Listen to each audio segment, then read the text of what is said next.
Струјната криза ќе продолжи и наредната година, а цената и понатаму ќе биде висока.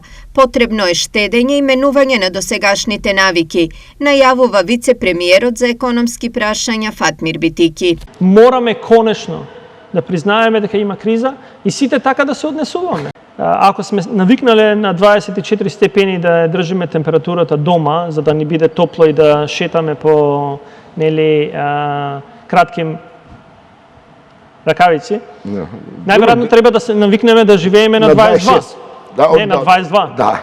На 22 во зимата, а во лето, ако е 24, да направиме на 26. Затоа што секој 1 степен значи штедење, а таа електрична енергија која што некој ни ја обезбедува, субвенционирана, ќе треба да ја вратиме да им помогнеме на стопанството. Сликовитата сугестија на Битики дека граѓаните треба да се ладат и да се греат помалку поради високите цени, веројатно ќе се случи сама по себе.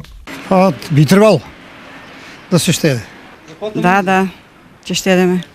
Ние треба стално да си штедеме колку може.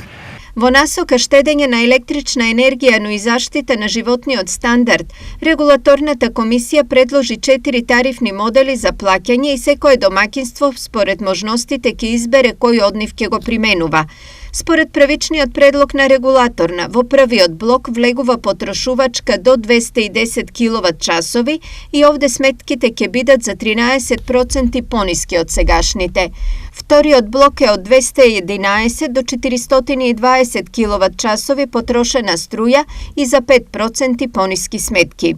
Во третиот блок влегуваат домакинствата кои трошат од 421 до 630 киловат-часови и нив ги очекуваат за 6,2% повисоки сметки.